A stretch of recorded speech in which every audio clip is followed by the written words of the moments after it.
आलोक बोला, बिल्कुल मॉम, आप परेशान ना हो, मैं उसको सब दिलवा दूंगा।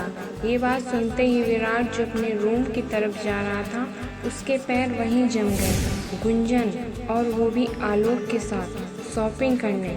विराट एक बार फिर से जल बन गया, लेकिन अपने ईगो की वजह से कह नहीं सकता था कि वो जाएगा।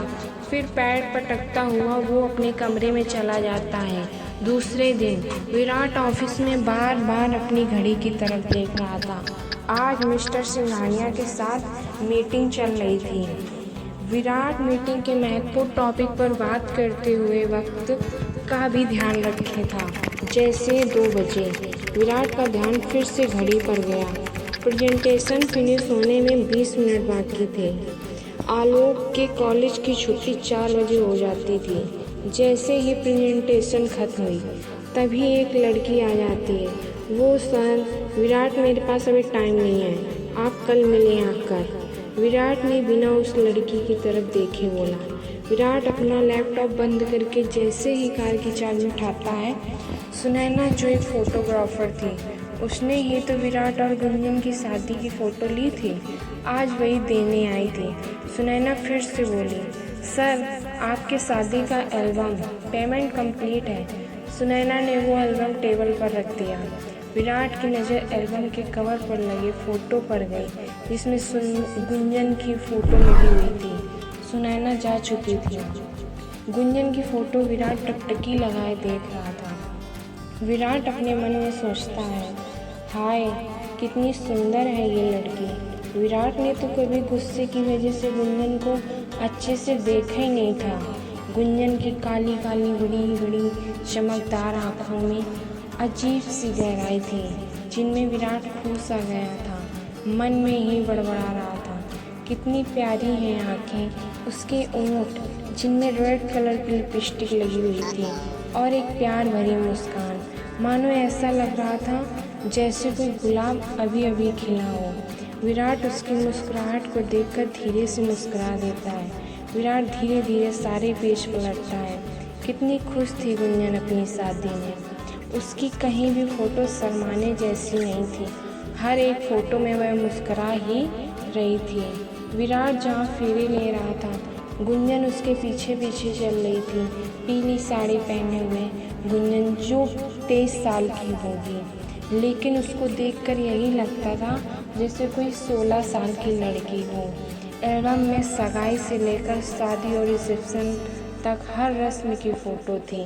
गुंजन की हल्दी, पीली साड़ी में सजी फूलों के गहने पहने हुए। ऐसा लग रहा था मानो कोई गुलदस्ता ही हो। उसके गाँव की सहेली हंस हंस के हल्दी का लेप लगा रही थी। पहली बार विराट ने गुंजन को जी भर के देखा था। गुंजन की मेहंदी के बीच कहीं छोटा सा भी तो ज़रूर लिखा होगा। कितने सपने रहे होंगे उसके कि शादी की पहली रात उसका पति उसकी मेहंदी में अपना नाम ढूंढेगा। मेहंदी छूट गई, लेकिन पति की नाराज़गी ना गई। लेकिन आज पहली बार विराट उस बड़ी सी मेहंदी की फ़ोटो में अपना नाम ढूंढ रहा था। बहुत ढूंढने के बाद बेल की डिजाइन में छुपा भी आखिरकार विराट ने अपना नाम ढूंढ ही लिया। विराट इतना खुश था जैसे उसने बहुत बड़ा काम कर लिया हो। उसने आगे पन्ने पलटे। उसकी शादी का दिन, दोनों के साथ नाइंसाफ़ी का दिन। विराट अपनी फ़ोटो को देखना नहीं चाहता था, वो तो बस गुंजन की फ़ोटो देखे जा रहा था। विराट के घर गुंजन गए। सुंदर लाल रंग के भारी घेरे वाले लहंगे में गुंजन एकदम परियों की रानी लग रही थी। अपनी शादी में जो लाज हया दुल्हन के चेहरे पर होती है, वो सब गायब थी। उसकी जगह 2 शरारती आंखें चमक रही थी, उसके बचपने और मासूमियत का जीता जाता सबूत दे रही थी। विराट ने प्यार से उस फोटो पर हाथ फेरा और उसके चेहरे पर एक प्यारी सी मुस्कान आ गई। गुंजन की विदाई वाली तस्वीर। गुंजन ने विदाई वाले दिन विराट के घर से आया हुआ भारी भरकम लहंगा पहना हुआ था। कितनी सुंदर लग रही थी। काजल लगी उसकी 2 आँखें। ये जो पहले फिल्मों में हीरोइनें होती थी, उनकी आँखें गुंजन जैसी ही थी एकदम, जैसे कोई मृग नैनी। कितने आंसू उमड़े थे उन दो बड़ी बड़ी आँखों में।